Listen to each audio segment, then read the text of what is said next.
अस्सलामुअलैकुम नाजरीन, मैं हूँ रामीन सैयद और आप देख रहे हैं प्रोग्राम ज़ेरे बहस। नाजरीन, इलेक्शन की तारीख का मामला अभी तक अपनी जगह पर कायम है। इलेक्शन कमीशन ने इलेक्शन की तारीख और हल्का बंदियों पर सियासी जमातों से मुशावरत की। कुछ सियासी जमातों ने 90 रोज़ में इंतखाबात पर जोर दिया तो कुछ ने नई हल्का बंदियों के तहत इलेक्शन कराने पर जोर दिया। मुशावरत मुकम्मल होने के बाद इलेक्शन कमीशन ने एक प्रेस रिलीज़ जारी की है जिसमें आम इंतखाबात के जल्द से जल्द इनेकाद के लिए हल्का बंदियों के दौरानिए को कम कर दिया है और अब हल्का बंदी की हतमी अशात 14 दिसंबर के बजाय 30 नवंबर 2023 तक कर दी जाएगी।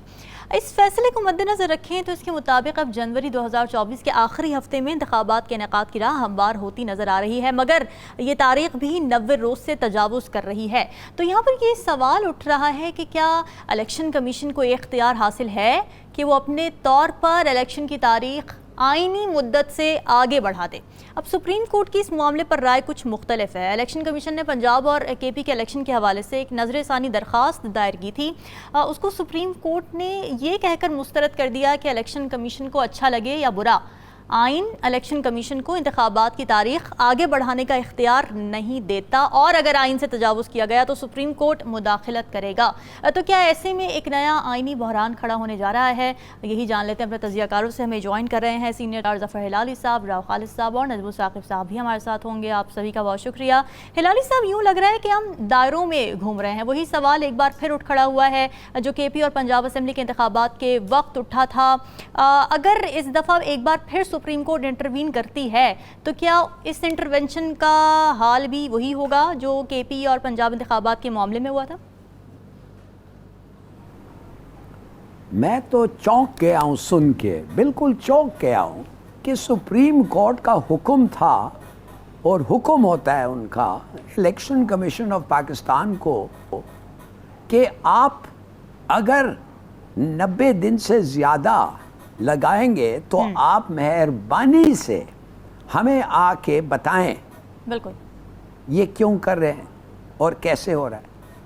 उन्होंने क्या किया? इलेक्शन कमीशन ऑफ पाकिस्तान, उन्होंने परवाह नहीं की उस हुक्म का। उन्होंने जाके खुद ही अनाउंस कर दिया कि इतने दिन लगेंगे और 30 दिन डिलिमिटेशन, 30 दिन एक कंप्लेंट्स और 30 दिन एड्रेसिंग कंप्लेंट्स और फिर बाकी चीज़ें जो हैं कैंडिडेट के नाम, symbols of party, ballot papers, printing, 1.5 महीना। इन अदर वर्ड्स कितना 45 डेज जी।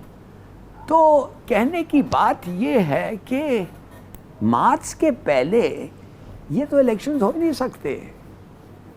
नाउ मैं आपको बताता हूँ कि क्या वजह था कि एक मैनिफेस्ट ऑर्डर जो लिखा गया है कि आओ हमें बताओ अगर वक्त पे नहीं हो सकता जी, क्यों किया? क्यों उन्होंने उनका वो फरमान नहीं माना? क्या वो जज ईसा के लिए ठहरे हुए हैं?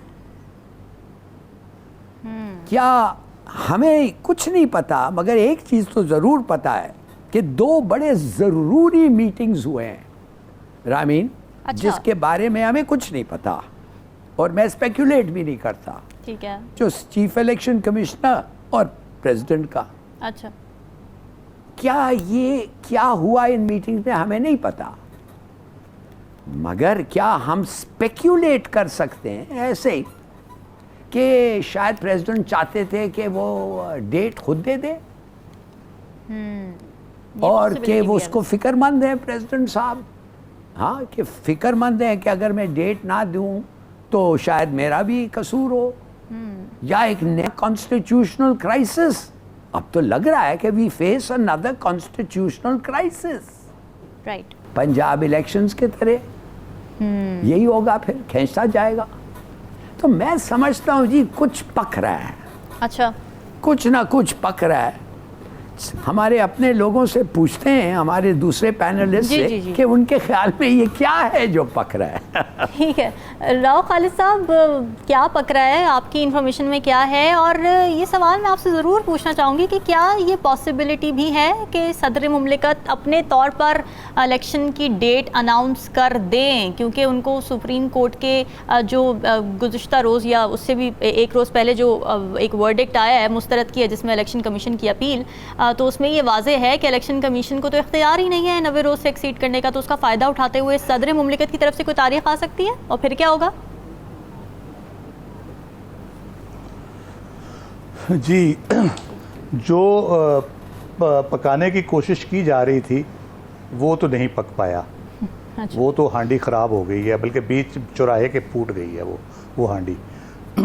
अब क्या पकाने की कोशिश की जाएगी नए सिरे से, वो अब देखना होगा कि जो सूरत हाल डेवलप हो रही है, जैसे लाली साहब ने इशारा किया कि कुछ हो रहा है, तो उसमें किस किस्म के इम्कानात पाए जाते हैं। एक तो एट द वेरी आउटसेट मैं कह दूं, 14 मई 2023 से ऑनवर्ड इलेक्शन कमीशन जो है वो परपेचुअल वायलेशन में है कॉन्स्टिट्यूशन की और सुप्रीम कोर्ट के अहकामात की। जी। वो उसका हर दिन जो है ना वो जी आइन की खिलाफ वर्जी में गुजर रहा है। जितने भी दिन गुजारे 14 मई के बाद या जितने आगे गुजारेंगे, उसके बाद अगला मरहला शुरू होगा जब असेंबली टूटे हुए 90 दिन पूरे हो जाएंगे, तो उसके बाद उनका वो दूसरा वो वायलेशन दोबारा से कह लें कि डबल अप हो जाएगी वो वायलेशन उनकी जो है। तो वो ये तो किसी सूरत काबिल माफ़ी भी नहीं है, और सुप्रीम कोर्ट ने अपने फ़ैसले में बड़ा क्लियरली कहा था उनको कि ये आपकी ज़िम्मेदारी है इलेक्शन कराना, ये आपका इख्तियार नहीं है जिसको आप इख्तियार समझ के इलेक्शन की अपनी मर्ज़ी की डेट दे देते हैं, अपनी मर्ज़ी से आगे पीछे उसको कर देते हैं। This is the responsibility of election commission to conduct election in fair and free manner within stipulated time. उस जो मुकर्रर करदा टाइम है उसके अंदर उसने साफ़ और शफाफ इलेक्शन कराने हैं हर सूरत में, जिसमें वो कंटिन्यूसली फेल हो रहा है। अब कह लें कि परपेचुअलिटी उसमें आ गई है कि वो परपेचुअली उसको डिले किया जा रहा है और वायलेशन उसकी किया जा रहा है। जहाँ तक हल्का बंदियों का मसला उन्होंने बीच में डाला है और बाकी जो 14 दिन कम कर दिए हैं, ये एक और लोगों की आंखों में धूल झोंकने की बात है कि आप जब टाइम पे इलेक्शन करा ही नहीं सकते तो 14 दिन कम करें या 5 दिन कम करें या 3 महीने कम करें, तो उसका फ़ायदा कोई नहीं। आइन की जो है तौहीन और उसकी वायलेशन वो जारी रहेगी उसमें। और अवाम के जो राइट है, फंडामेंटल राइट, अपनी मतलब की और अपनी मर्ज़ी की हुकूमत, अपने नुमाइंदे मुंतखब करने का, उसकी आप बुनियादी हकूक़ की वायलेशन कर रहे हैं। और जो integral part of the constitution है जिसको किसी आइनी अमेंडमेंट से भी चेंज नहीं किया जा सकता, बढ़ाया जा सकता है, किसी हक को कम नहीं किया जा सकता।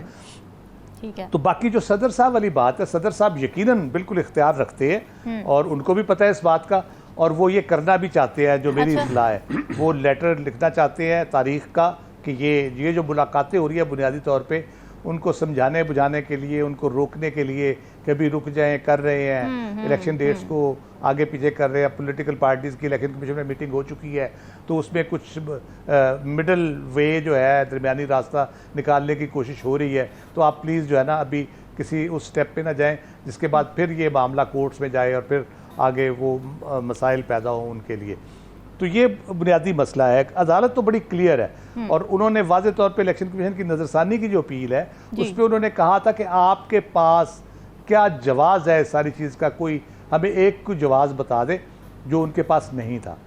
तो जाहिर है कोई जवाज़ नहीं है, तो फिर ये सीधे सीधा आइन और कानून की खिलाफ वर्जी कर रहे हैं और बिला वजह कौम उसको उसके उस हक से महरूम कर रहे हैं जिसकी बुनियाद पे पाकिस्तान में बहुत बेहतरी हो सकती है। इलेक्शन आप कराएंगे, उसके नतीजे में एक इकोनॉमिक एक्टिविटी जनरेट होगी बेसिकली, जिससे 5-6 महीने आपके बहुत अच्छे गुजरेंगे। लोगों को जो आउटबर्स्ट लोगों का हो रहा है अभी, जो गैज़ो गज़ब है लोगों में, जो गुस्सा है, उसको थोड़ा टोन डाउन करने में मदद मिलेगी, इकोनॉमिक एक्टिविटी होगी।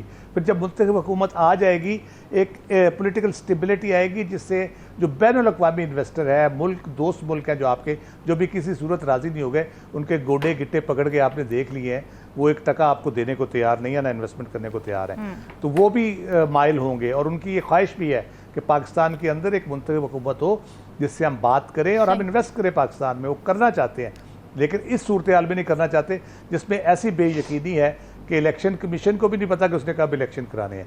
तो इस सूरत हाल में ये मामला बहुत ख़राब होते चले जा रहे हैं, ना सिर्फ मुआशी तौर पे, सियासी तौर पे, मजमूई तौर पे, माशरती लिहाज से भी जो है मामला बहुत गड़बड़ होते जा रहे हैं। तो किसी को अकल के नाखून लेने चाहिए। जी बिल्कुल ऐसी। और नजमुल साकिब साहब, ये सवाल के 15 या 14 रोज़ पीछे ले आना हल्का बंदियों के स्केड्यूल को, इससे फ़र्क क्या पड़ता है? क्या इलेक्शन कमीशन ये इंटेंट ज़ाहिर करना चाह रहा है कि जी हम तो पूरी कोशिश कर रहे हैं जल्द से जल्द इंतखाबात करा सकें, और इसलिए ताकि उन पर ज़्यादा बार ना आए, इंटेंट अपनी वो दिखाना चाह रहे हैं, यही मकसद है, या इससे वाकई कोई फ़र्क पड़ेगा?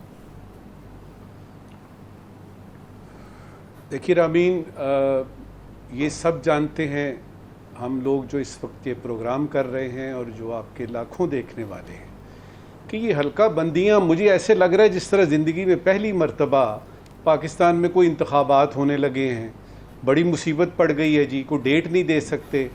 हमने तो देखा कि ऐसे ऐसे करके भी हमारे यहाँ इलेक्शन होने होते हैं तो हो जाते हैं। तो ये तो सबको पता है कि ये प्रीटेक्स्ट है, ये एक यूँ समझ लीजिए कि बहाना है चीज़ों को डिले करने का। अब सुप्रीम कोर्ट, मुझे ये बताइएगा, सुप्रीम कोर्ट और इलेक्शन कमीशन अगर आमने सामने हैं तो फैसला किसने करना है? मैं ये सोच भी नहीं सकता था अगर चौधरी इफ्तिखार की होती, यानी वो चीफ जस्टिस होते, कि उन्होंने उनके मुंह से जो बात निकलने वाली थी उस पर अमल शुरू हो जाता था। अच्छा, तो क्या वजह है? सबसे पहले तो इस सवाल को जवाब ढूंढते हैं। क्या वजह है कि सुप्रीम कोर्ट कह रही है 90 दिन का, और वो 224 कॉन्स्टिट्यूशन का वो बता रही है कि इसके मुताबिक आपने करने हैं, और इलेक्शन कमीशन कहता है जी कि नहीं। एक फैक्टर बड़ा जरूरी है इलेक्शन कमीशन को, इलेक्शन कमिश्नर को तो गुज़िश्ता हुकूमत ने एम्पावर किया है इलेक्शन एक्ट में तरमीम करके। नहीं, एम्पावरमेंट अपनी जगह पे होती है। सदर मुमलिकत के भी तो कुछ पावर्स हैं कि नहीं है, सुप्रीम कोर्ट के भी कुछ पावर्स हैं कि नहीं है। उसकी इम्प्लीमेंटेशन नहीं हो रही, उसको कोई देख नहीं रहा।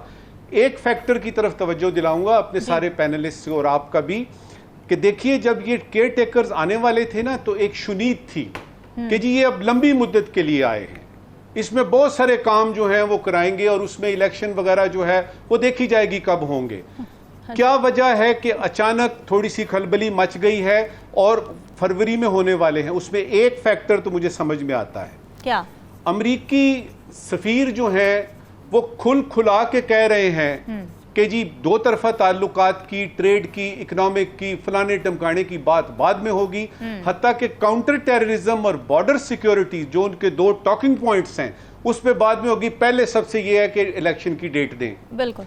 उधर आपका जो है वो एंडी ओगल्स नाम का एक रिप्रेजेंटेटिव है, उसने एक अमेंडमेंट पेश कर दी है कि जी अगर ये इलेक्शन नहीं होते और ये जो डिसेंट है वो, जिसका मतलब ये है कि इमरान खान और उसके जो साथी हैं उनको नहीं होता, तो डिफेंस रिलेटेड जो आपकी इमदाद है उसको बंद किया जाए। ये बिल पास नहीं होगा, मुझे पता है, लेकिन एक ट्रेंड नजर आया हमें कि अब खुला के देखिए कि अमेरिका इस वक्त दो बातें चाहता है। अच्छा। उसको वो करवा सकता है कि नहीं, ये बात की बात है, और उन्होंने खुल के बात की है। नंबर 1 ये कि इमरान खान से उनका यानी मकसद है कि वो इलेक्शन लड़े और बाकायदा तौर पे फ्री एंड फेयर यानी इलेक्शन हो। दूसरा कि इलेक्शन की डेट हो, इलेक्शन की डेट दे। अब आप आते हैं इस तरफ कि ये अचानक क्यों यानी नवंबर की बात आ गई है, अचानक क्यों? वो जो एक लामतना ही सिलसिला था कि जी अगले साल भी पता नहीं होते हैं कि नहीं, तो उसके पीछे ये 2-3 फैक्टर्स जो मैंने आपको बताए हैं। ठीक है, और इस डेफिनेट डेट पर इत्तेफाक हो सकेगा या नहीं हिलाली साहब? अभी तो यही डिबेट है कि सदर पावरफुल हैं या इलेक्शन कमीशन पावरफुल है। फिर ये भी कहा जा रहा है, आज़म नज़ीर तारड़ साहब खुद उसी हुकूमत के पार्ट थे जिन्होंने इलेक्शन एक्ट में तरामीम की, वो खुद ये कह चुके हैं कि इलेक्शन एक्ट या एक्ट ऑफ पार्लियामेंट आइन पर मुकद्दम नहीं हो सकता। तो आइन जो कि खुद मुकद्दम है, तो उसके हिसाब से तो फिर सदर ज़्यादा एम्पावर्ड है। देखिए, ये अच्छा एक आर्ग्यूमेंट है, दीज आर नाइस आर्ग्यूमेंट्स, जिसके ऊपर अच्छे लॉयर्स का राय सुनना शायद मज़ेदार होगा, मगर हमारे लिए, अवाम के लिए, मुल्क के लिए ये these टेक्निकल मैटर्स जो हैं ये इतने दिलचस्पी नहीं रख सकते। दिलचस्पी मामला ये है कि अमेरिका का स्टांस अभी थोड़ा सा देख लें। जी। एक क्या किस्म का इन्होंने खेल खेला है। वो चाहते नहीं है कि एक आदमी आए जिसके बारे में डोनाल्ड वू ने कहा इसको तुम निकालो, इसको तुम हराओ और तुम देखोगे हमारी relationship will be back to normal. तो क्या अमेरिका चाहती है कि ऐसे इलेक्शंस हों जिधर ये वापस आ जाए? अच्छा, आप ये कह रहे हैं अमेरिका नहीं चाहता ऐसा? अमेरिका बिल्कुल नहीं। अच्छा। देखिए क्या चाहता है, इसमें सटलिटी देखें। इट्स नॉट ब्लैक, हर चीज ब्लैक एंड वाइट नहीं है। अच्छा। जैसे जावानीज कहते हैं there are shades of truth. Right. अब देखिए, आपको मैं मिसाल बताता हूँ आपको। अगर इमरान खान वापस आए तो सब लोग पूछेंगे कि यार ये मकसद क्या था इसको निकालने का, कि इसको वापस आए। No, obviously not. राइट। वो आदमी जो ऐसी हरकत करता है वो तो पागल होगा। एक्चुअली वो कहते हैं अभी हमें परवाह नहीं है, हमने डिस्टेबलाइज कर दिया है पाकिस्तान को। अब अगर वो वापस आएंगे, मैं बताता हूँ आपको वो क्या करेंगे। अच्छा। वो कहेंगे कि पाकिस्तान के साथ कोई डीलिंग्स नहीं होने चाहिए, इसलिए हमारे नेशनल इंटरेस्ट के खिलाफ पाकिस्तान मूव कर रहा है। पाकिस्तान चीन को कह रहा है तुम दोस्त हो, पाकिस्तान रूस को कहा है हम तुम्हारे साथ दोस्ती करने करते, पाकिस्तान ईरान को कह रहा है तुम भी हमारे दोस्त हो, और पाकिस्तान इजराइल को कह रहा है तुम्हारे साथ हम दोस्ती नहीं कर सकते जब तक तुम मसला फ़लस्तीन का मसला हल नहीं करोगे लीगली। तो उसका क्या मतलब हुआ? तो हम क्यों पाकिस्तान को पैसे दें? और अगर उन्होंने पैसे नहीं दिया, जिस तरीके से कमिटमेंट्स लिया है मुल्कों से, सऊदी अरेबिया, इसका यूएई, तो इसका मतलब ये है कि वो पैसे जो हमें चाहिए वो नहीं आएंगे। हम तो फंस गए हैं ना। हमारे पैसे अगर नहीं आएंगे तो डिफॉल्ट का ये डेंजर तो ज़रूर है। सही। और अगर इमरान खान हार गया फेयर इलेक्शन, तो वो कहेंगे बड़ी अच्छी बात है जी, आइए दोस्ती करते हैं, नो प्रॉब्लम। ठीक है। राव खालिद साहब, आपको लगता है कि इंटरनेशनल फैक्टर्स भी हैं जो कि इन्फ्लुएंस कर रहे हैं, और फिर एक डेफिनेट तारीख आ जाना हल्का बंदियों की, तो क्या इससे हम ये अंदाज़ा लगा सकते हैं कि इलेक्शंस की भी अब एक डेफिनेट तारीख आ जाएगी? बेशक मुनव्वर उससे तजावुज़ कर रहे होंगे, मगर हमें ये पता होगा कि इलेक्शन होने वाले हैं, क्योंकि अभी तक तो यही सवाल है कि इलेक्शन होंगे भी या नहीं। देखिए, इलेक्शन आपकी मजबूरी बन जाएंगे। जो मुझे सूरत हाल नज़र आ रही, जिस तरह डेवलप हो रही है सूरत, ओवरऑल पाकिस्तान की मजबूरी सूरत हाल जो डेवलप हो रही है वो आपकी मजबूरी बन जाएंगे। अच्छा। इंटरनेशनल प्रेशर यकीनन है, सिर्फ अमेरिका का नहीं, मिडल ईस्टर्न कंट्रीज़ का भी आप पे है कि आप अपने पॉलिटिकल बेसिक जो कॉन्सेप्ट है वो है पॉलिटिकल स्टेबिलिटी का।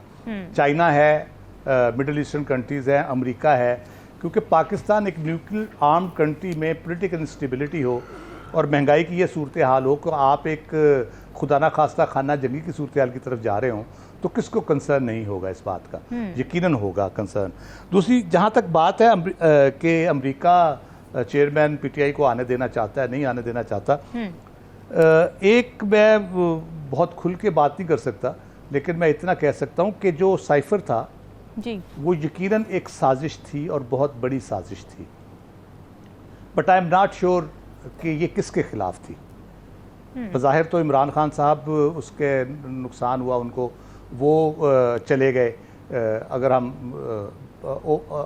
अपेरेंटली जो एनालिसिस करते हैं जी, बज़ाहिर जी, जी। तो दूसरा हुआ कि जो गवर्नमेंट आई उनकी जगह पे उनको रिप्लेस करने, वो भी ज़लीलो रुस्वा हो गई। ठीक है, तो ये साजिश तो उनके खिलाफ भी थी। तो ये अंडरस्टैंड करने की बात है कि ये जो गुंडी जिस दिन सुलझ जाएगी ना, मेरा ख्याल है सबको अकल आ जाएगी कि ये साजिश थी क्या बुनियादी तौर पे। तो उसको समझने की ज़रूरत है कि ये साजिश क्यों की गई और इसका पर्पज़ क्या था। और अब जो सूरत हाल है उसमें क्यों सबको ये हमदर्दी अमेरिका समेत जाग गई है कि पाकिस्तान के अंदर इलेक्शन होने चाहिए। आप देखें कुछ अरसा से पाकिस्तान के हवाले से ख़ास तौर पे अमेरिका के जो अप्रोच और सोच जो चेंज आई है उसमें डिमांड क्या आ रही है बार बार, कॉन्स्टिट्यूशनलिज्म, जी आइनी मामलात ठीक चलाए जाएं, आइनी तरीके से चला जाए, कानूनी तरीके से चला जाए। अब जी। वो कहते हैं कि नहीं, हमें तो अब आइनी बालादस्ती चाहिए, कानून की बालादस्ती चाहिए पाकिस्तान के बिल्कुल, अंदर। तो वो जो सोच में उनकी तब्दीली है, ठीक है। तो उसमें इलेक्शन का मुतालबा यकीनन उनकी तरफ से बनता है। फिर बिल्कुल ठीक है। नजमुल साकिब साहब, इस सारी सूरत हाल में पीपल्स पार्टी का स्टांस बड़ा इंटरेस्टिंग और बड़ा फ्लक्चुएटिंग नज़र आता रहा है। पहले वो CCI में हामी भर लेते हैं, फिर बाहर आकर शोर मचाते हैं कि नहीं जी 90 रोज़ में ही इंतखाबात होने चाहिए, हमारे साथ गलत बयानी हुई है। और अब जबकि डेट आ गई है इलेक्शन कमीशन की जानिब से हल्का बंदियों की, तो वो खामोश है, कोई ख़ास मुज़ाहिमत नज़र नहीं आ रही, अदालत जाने का कोई इंदिया नहीं दिया जा रहा उनकी जानिब से। कहाँ खड़ी है पीपल्स पार्टी? एक कॉन्सेप्ट है opposition for the sake of opposition. उसमें ये होता है कि नक्कार खाने में कोई तूती की आवाज़ ही सही, पता तो लगे कि हमारा स्टांस मुख्तलिफ है। अच्छा, अगर आप गौर करेंगी किसी भी बड़ी पॉलिटिकल पार्टी का आप दस्तूर पढ़ लीजिए, क्या उसमें कोई सरे मुंह भी फर्क है? वही बातें इधर से कट पेस्ट करके उधर करके। मुझे तो समझ नहीं आती कि ये जो पॉलिटिकल पार्टीज हमारे यहाँ होती हैं, इनमें असल में फर्क क्या होता है? एक चीज कॉमन होती है कि हमने इक्तदार में आना है, और उसके बाद अपनी मर्जी की कैबिनेट बनेगी, उसके बाद अपने दोस्तों को नवाजा जाएगा, उसके बाद अपने बैंक ऑफशोर ये वो वगैरह। तो ये कहना कि जी पीपल्स पार्टी अब खामोश क्यों हो गई है, उनको पता लगा कि भाई ये तो वाकई हो रहा है, ये तो शेर वाकई आ रहा है। अच्छा। तो वो खामोश हो गए। अब सवाल यहां पे ये पैदा होता है कि आपने जब ये कहा कि हल्का बंदियां जल्दी करें और इलेक्शन जल्दी कराएं, तो मकसद पीछे क्या था? उनको अच्छी तरह से पता है कि ये सिचुएशन जो है वो किसी भी पॉलिटिकल पार्टी को अभी वक्त चाहिए, क्योंकि अभी जो 15-16 महीने की वो हुकूमत गुजरी है उसमें पीपल्स पार्टी बदरजा यतम मौजूद थी। आप सिर्फ नून लीग को नहीं कह सकते कि जी नून लीग ने ये सारा ये जो खखेड़ शुरू हुई या जो फसाद पैदा हुआ, तो उन्होंने अपनी आवाज सिर्फ बतानी थी। अब वो देखभाल रहे हैं, थोड़ी देर बाद हो सकता है एक और चीज बीच में आ जाए। अच्छा। लेकिन ये सिर्फ opposition for the sake of opposition है। राइट, ठीक है नाज़रीन, डिस्कशन का सिलसिला जारी है, वक्त ब्रेक का स्टेप।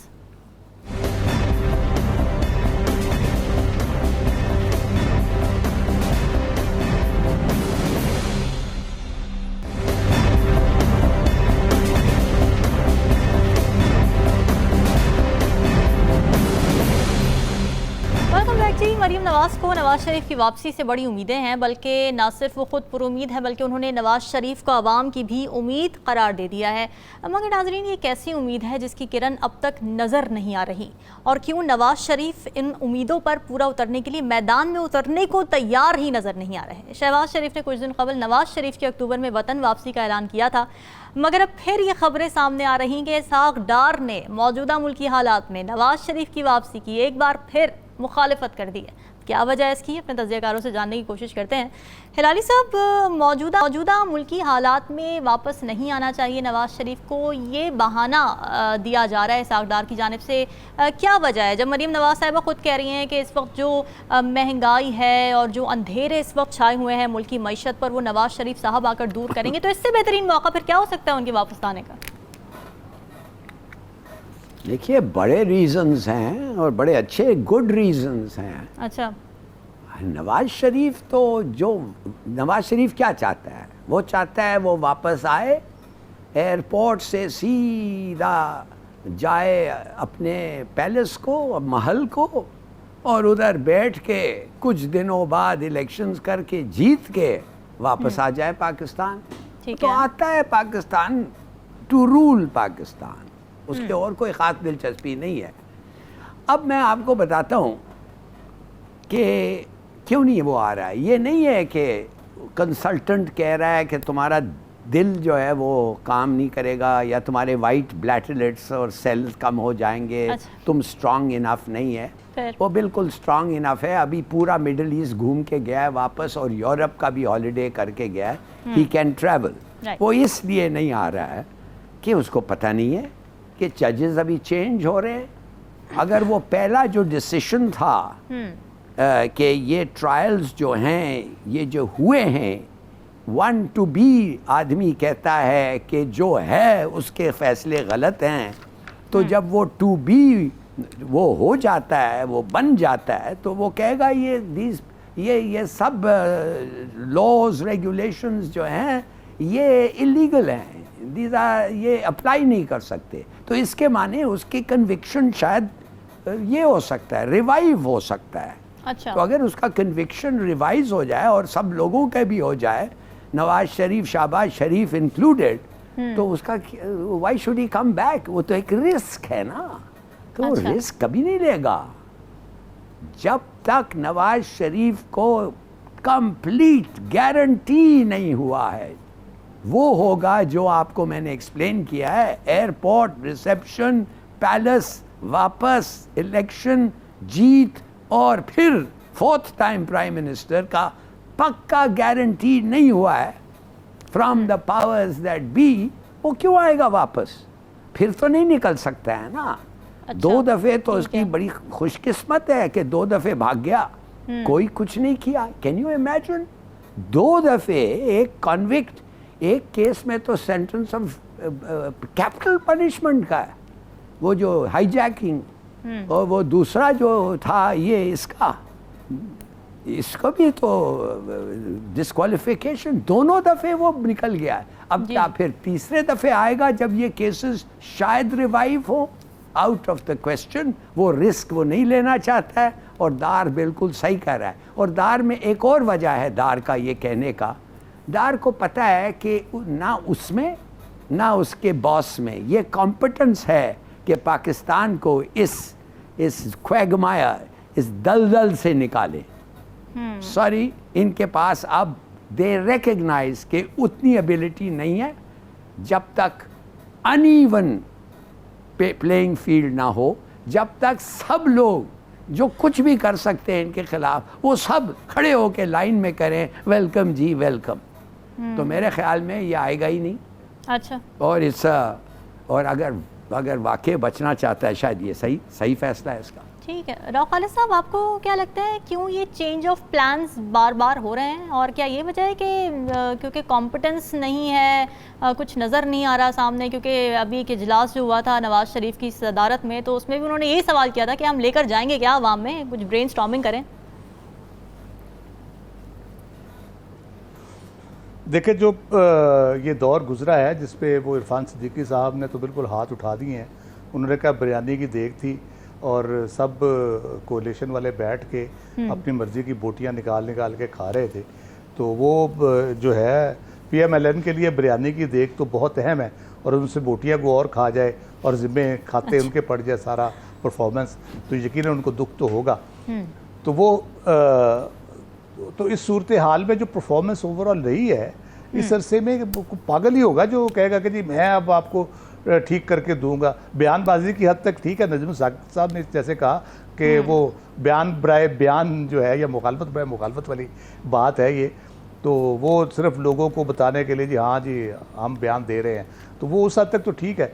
तो बयान ये देते रहेंगे, तो वो ऊपर से जो इतने सारे बहाने उनके पास आ चुके हैं अब, कभी वो कहते हैं जी अदलो इंसाफ जो है वो उस किसी और के हक में जा रहा है, और चहेते लाडला है कोई और चहेते जज बैठे हैं और वो लाडला बनने के चक्कर में खुद हैं ये, तो वो जब तक ये लाडले नहीं बनेंगे तो वो मसला है। दूसरा वो कहते हैं कि जी उनकी सेहत का मसला है, जो किसी वक्त भी ना आना हो तो जिस वक्त मर्जी ख़राब कर ले, वो तो उनके इख्तियार में है।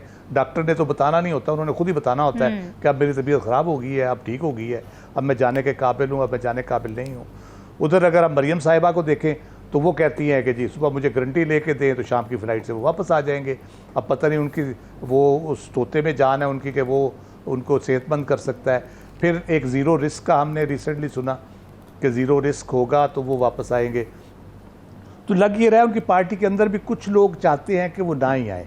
मरियम यकीनन चाहती हैं कि वो आएँ, और उनकी तवक्कुआत है कि वो आएंगे और इलेक्शन कैंपेन करेंगे। तो लोग इतने बेवकूफ़ हैं कि वो शहबाज शरीफ को और नवाज शरीफ को अलग करके देखेंगे और कहेंगे शहबाज शरीफ साहब ने कोई काम नहीं किया, निकम्मापन दिखाया, हुकूमत ठीक तरीके से नहीं चला सके।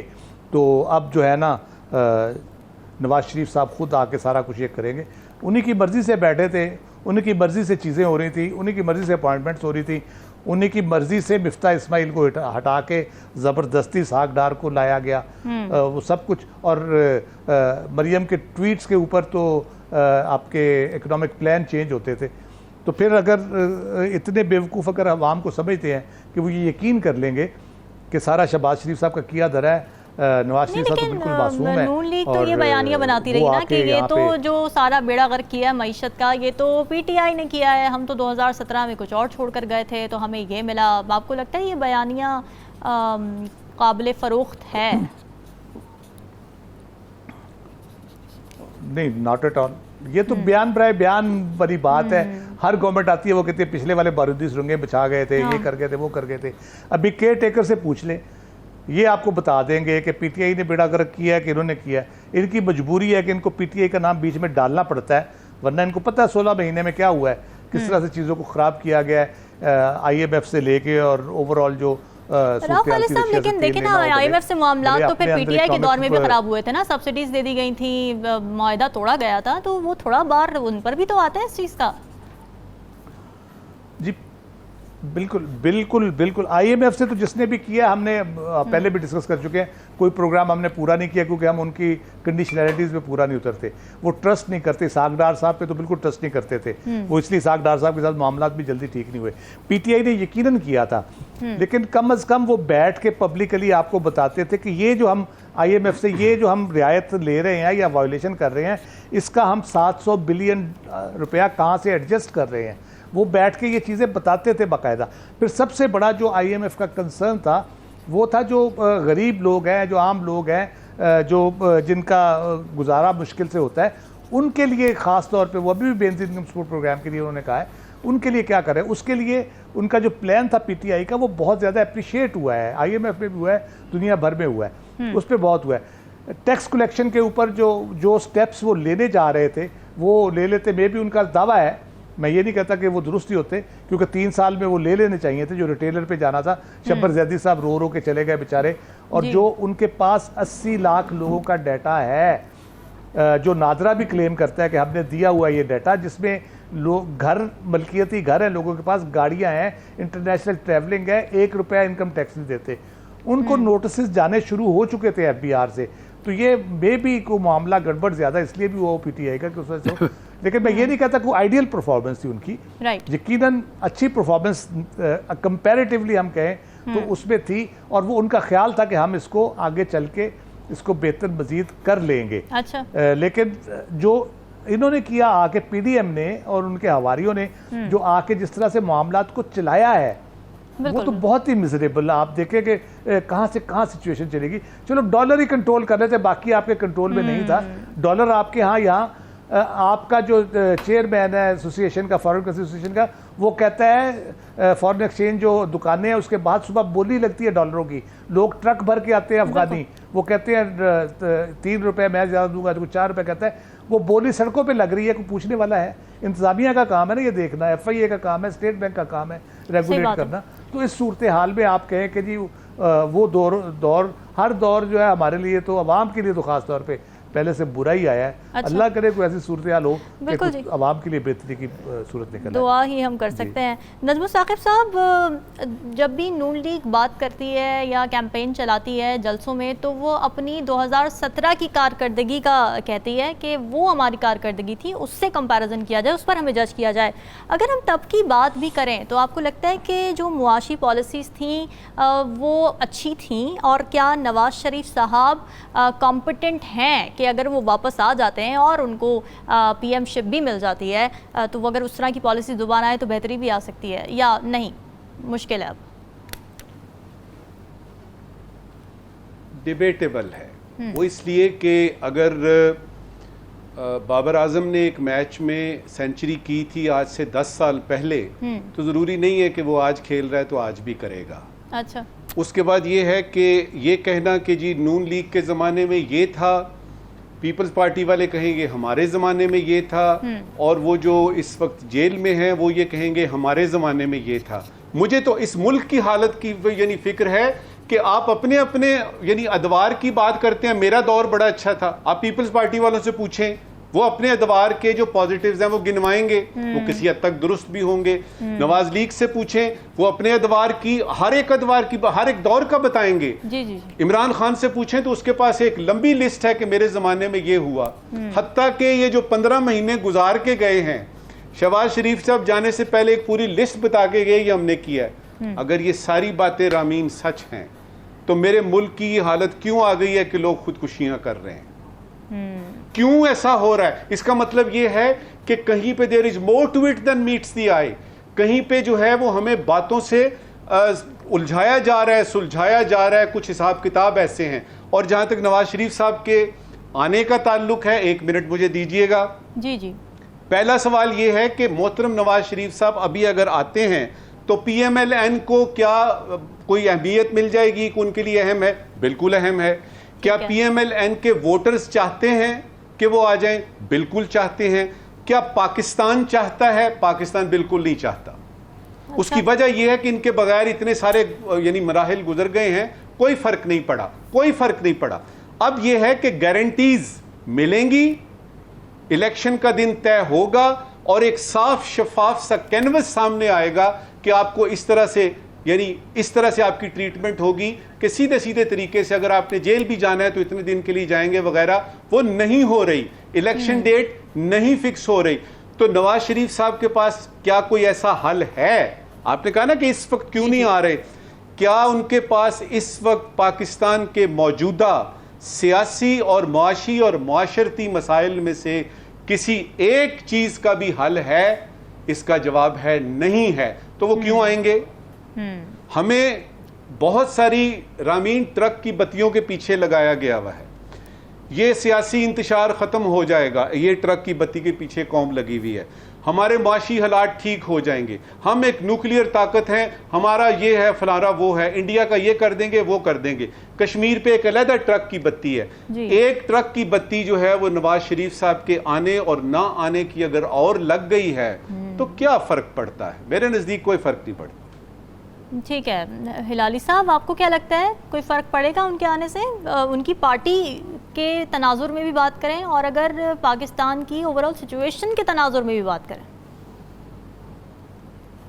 मुनसिफाना इलेक्शन हो तो कोई फ़र्क नहीं पड़ेगा, पिट जाएगा। साकिब साहब, आप कुछ कहना चाह रहे थे? नहीं, मुझे आवाज़ नहीं आई थी आपकी, तो मुझे यानी पता नहीं लगा कि आपने क्या सवाल किया था।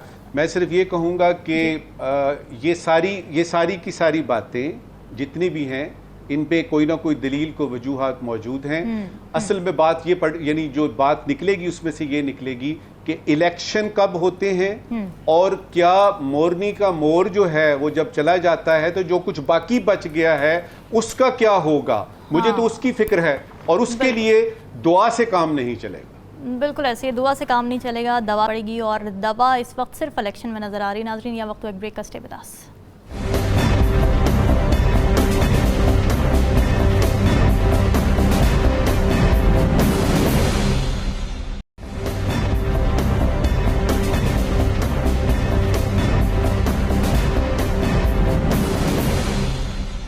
वेलकम बैक नाज़रीन। एक महाज सियासत में सरगर्म है, दूसरा महाज क्रिकेट के मैदान में। पाकिस्तान आज एशिया कप में अपना दूसरा मैच खेल रहा है और मद्दे मुकाबिल है रिवायती हरीफ भारत। भारत ने टॉस जीता, बैटिंग का फैसला किया, मगर फिर हमने ये देखा कि पाकिस्तान की जानिब से ज़बरदस्त बॉलिंग की गई। शाहीन शाह अफरीदी और हारिस रऊफ की तरफ से विराट कोहली, रोहित शर्मा जैसी अहम विकेटें शुरू में ही उड़ा दी गई थी, जिसके बाद एक प्रेशर डेवलप हुआ भारतीय बैटिंग लाइन पर। लेकिन फिर हम ये भी देख रहे हैं कि मिडिल ऑर्डर ने टफ टाइम देना शुरू कर दिया पाकिस्तानी बॉलर्स को। तो पाकिस्तानी बैटर्स अब कैसा परफॉर्म करेंगे, कितने स्कोर पर रोका जा सकेगा, चेस कितने बेहतरीन तरीके से कर सकेंगे, ये आने वाला वक्त ही बताएगा। हिलाली साहब, क्या देख रहे हैं, किसका पलड़ा भारी है? देखिए, हमने तो सुना था कि हमारी टीम जो है और ख़ासकर उसकी बॉलिंग जो है वो सबसे बेहतरीन है वनडे टीम, और उन्होंने बताया भी है लोगों को हरा के कि वाकई they are a very good team. मगर इस मैच में तो मेरे ख्याल में जो इनिशिएटिव था हमारे बॉलर्स का और जो खुद उन्होंने हासिल किया था जी। वो थोड़ा सा अब कमज़ोर हो गया है। बिल्कुल। अब तो बस क्या 15 ओवर रह गए हैं और 300 run, 300 run, a very good score in one day cricket, it's almost a winning total. तो अब देखें 300 के कितने नज़दीक वो पहुंचते हैं। मैं डिसअपॉइंटेड हूँ कि हमारे अच्छा। बॉलर्स ने वो एडवांटेज हासिल नहीं किया जो था उनके पास जब 100 रन थे और 4 विकेट डाउन थे। बिल्कुल ऐसी है। राव खालिद साहब, आपको क्या लगता है, क्या प्रेशर ले गई है पाकिस्तान की टीम, स्पेशली बॉलर्स? शुरू में तो बहुत अच्छी कारकर्दगी दिखाई मगर फिर उसके बाद संभल नहीं पा रहे हैं। इंडिया से खेलने का अलग ही प्रेशर होता है, आपको लगता है कि that is in to play? जी बिल्कुल, ये तो ऐसा होता है जिसमें ना सिर्फ इंडिया और पाकिस्तान की टीमों पे होता है, जो देखने वाले हैं दुनिया भर में वो भी दिल थाम के बैठे होते हैं। और एक ज़माने में जब शारजा में हमारे मुकाबले होते थे तो उस वक्त तो हार्ट अटैक का खतरा रहता था हर किसी को, जिस किस्म के मुकाबले होते थे। वार्निंग्स भी चलती तो ये थी ना कि दिल की प्रेशर मरीज नहीं ना देखे लिया, मैच। ये हाँ जी ना देखिए बिल्कुल। असल में इशू ये है कि हम अगर देखें पाकिस्तान को 1.5 महीना खेला है श्रीलंका में, जी जी। उधर हमने ये देखा है बाकी टीमों का भी कि वहाँ पहले कुछ ओवर्स में आपको बड़ी सपोर्ट मिलती है विकेट से भी अदरवाइज भी, और वो अगर आपके ओपनर निकाल लें तो फिर एक अच्छा टोटल बिल्ड करने में कामयाब हो जाते हैं। ये तो अच्छा हुआ कि हमारा जो अल्हम्दुलिल्लाह शाहीन शाह अफरीदी दुनिया का नो डाउट बेहतरीन बॉलर है, और जो स्किल सेट है उसका, जिस तरह वो बॉल को अंदर लाता है और बाहर मूव करता है, खास अंदर आने वाली बॉल जो उसकी होती है, और यॉर्कर जो इन स्विंग होते हैं उसके, वो बहुत ही डेंजरस और बड़े से बड़ा प्लेयर, ये रोहित शर्मा जैसा प्लेयर, दुनिया का नंबर 1 बैट्समैन है वनडे का, उसको उसने जिस तरह नचाया है और आउट किया है। फिर विराट कोहली तो मुझे प्रेशर में लग रहे थे आज, जिस तरह से वो इनसाइड एज उन्होंने किया और वो जिस तरह से आउट हुए। तो उसके बाद नसीम शाह हमारे पास, जो बड़ी नपी तुली रफ्तार के साथ बॉलिंग करते हैं, कंट्रोल करते हैं, और ये आखिरी ओवर्स में मेरा ख्याल है परेशानी की बात नहीं है। अच्छा। हारिस रऊफ जो है वो बड़ा इफेक्टिव होता है इन ओवर्स में, उसकी जो यॉर्कर्स हैं और जो स्पीड करता है वो जिस तरह से वो काबू कर लेता है। सेट बैट्समैन को आउट किया उसने थोड़ी देर पहले, तो ये मामला काफ़ी अच्छे। दूसरा जो है हमारी टीम जो है ओवरऑल बड़े अरसे के बाद ऐसी टीम हमारे पास आई है, ऐसा बॉलिंग अटैक आया है, ऐसा बैटिंग हमारे पास कॉम्बिनेशन आया है, और सबसे बढ़ के बाबर आजम द किंग। तो उसके बाद मेरा ख्याल है ये, और फिर जेल है जिस तरह से टीम बाबर आजम के नीचे, जिस तरह टीम जो है ना वो यक जान दो कालिब वाली बात नजर आती है हमें, और जितनी जान मारते हैं, मेहनत करते हैं। आज जो कमजोरी मुझे नजर आई वो थोड़ी फील्डिंग की आई। फील्डिंग में हमने कोई 20-30 रन ज्यादा दे दिए हैं, वो हमें अल्टीमेटली हमें वो 20-30 रन तंग करेंगे। लेकिन ये इस विकेट पे कहा जाता है 250 से 260 स्कोर जो है अच्छा स्कोर है जिसको आप डिफेंड कर सकते हैं। तो देखते हैं कहाँ पे ये इंडिया खत्म करता है और पाकिस्तान किस तरह से उसको चेज करता है। पाकिस्तान में कैपेबिलिटी है, पाकिस्तान में डेप्थ ज्यादा है बैटिंग में इंडिया की निस्बत। इंडिया का भी अगर वो जडेजा तक तो उनका ठीक है, उसके बाद फिर उनकी टेल शुरू हो जाती है और वो बहुत मुश्किल से वो फिर चलती है। बिल्कुल ऐसे ही है। नजमुल साकिब साहब, अभी हमने देखा बहुत अच्छी फॉर्म में नजर आई है पाकिस्तानी टीम, अफगानिस्तान को वाइट वॉश किया, फिर उसके बाद नेपाल से जो हमारा पहला मैच हुआ एशिया कप का वो हमने बड़े मार्जिन से जीता। मोराल काफ़ी हाई है, आपको लगता है ये हाई मोराल एज देगा पाकिस्तानी बैटर्स को सेकेंड इनिंग्स में? देखिए रामीन, एक वक्त था जब हम चेज करते हुए हमारे दिल कांपते थे और हमें ये होता था कि पहले ही बैटिंग कर लें, पहले स्कोर एक लगा लें स्कोर बोर्ड पे और उसके बाद जो है कोशिश करें वसीम अकरम वगैरह जो हैं जी। और जब हमें चेज करना पड़ता था तो पहली 2-3 विकेटें गिरती थी तो अल्लाह की मेहरबानी हो जाती थी और फिर आखिर में जो है वो कोई मुइन शायद कोई एक आध छक्का लगा देता था। ये थी पहली जिंक्स जो हमने अब ये पिछले 2-3 बरस में अगर आप देखें खास तौर पे तो वो हमने जिंक्स से निकल आए। एक दूसरी जिंक्स थी कि जी इंडिया के साथ जब मुकाबला होता है और कोई वर्ल्ड कप हो या कोई आलमी मुकाबला हो तो उसमें आज तक हम नहीं जीत सके, नहीं हरा सके इंडिया को, तो मुझे याद है ब्राज़ील में मैंने 2017 का ये जो चैंपियंस ट्रॉफी देखी थी सरफराज अहमद की जी, जी। यानी सरबराही कप्तानी में, में। तो वो जिंक्स भी बार बार टूटी है। और वो आपको T20 तो याद होगा जिसमें के एक विकेट भी नहीं गिरी थी जी। और रिजवान और यानी बाबर आजम ने पूरा स्कोर करके और उसने अपने ग्लव्स उतार के तो फेंक के कहा कि आप तो एक विकेट भी नहीं हमारी गिरा सके। बिल्कुल। असल चीज ये है कि ये जो चेज करने वाली बात है, ये पाकिस्तान ने अपना जो मंकी था ना इधर शोल्डर पे, ये निकाल दिया है। लिहाजा मैं यानी क्रिकेट के बारे में काफ़ी कुछ यानी सूझबूझ भी है, जानबूझ भी है। उसमें यह है कि अगर बाबर नहीं चलता तो हमने अभी देखा कि इफ्तिखार अहमद चल जाता है, तो उसमें यानी आगा ने भी तो स्कोर करने हैं ना, ऐसे यानी ही वो भी है। 2-3 मैचेस में नहीं कर सका। मुझे लगता है कि मुकाबला सख्त होगा। और असल बात यह है कि आप जब इंडिया और पाकिस्तान का मुकाबला हो या अर्जेंटीना और ब्राजील का फुटबॉल का मैच हो, असल चीज ये नहीं होती कौन हारता है कौन जीतता है, दो बातें होती हैं। आप अपने आसाब पे कितना काबू रखते हैं, क्योंकि स्किल्स दोनों तरफ हैं। आपके आसाब अगर काबू में हैं तो आप चेज भी ठीक करेंगे, और अगर आपने पहले आपने यानी बैटिंग करनी है वो भी करेंगे। और दूसरा ये है कि पाकिस्तान की जो इस वक्त मोमेंटम बना हुआ है और जो कॉन्फिडेंस लेवल है, उसमें मेरा दिल भी चाहता है और फैक्ट्स एंड फिगर्स भी बता रहे हैं कि हमारा पाकिस्तान जीतेगा। बिल्कुल जी, हमारा पाकिस्तान जीतेगा इंशाल्लाह ताला। हमारी दुआएं पाकिस्तानी टीम के साथ हैं और सबकी नज़रें इस वक्त मैच पर लगी हुई हैं। देखते हैं कि हमारे बैटर्स कितना अच्छा चेस कर पाते हैं। नाज़रीन, डिस्कशन आपने सुनी, हमें दीजिए इजाज़त। हाफ़िज़।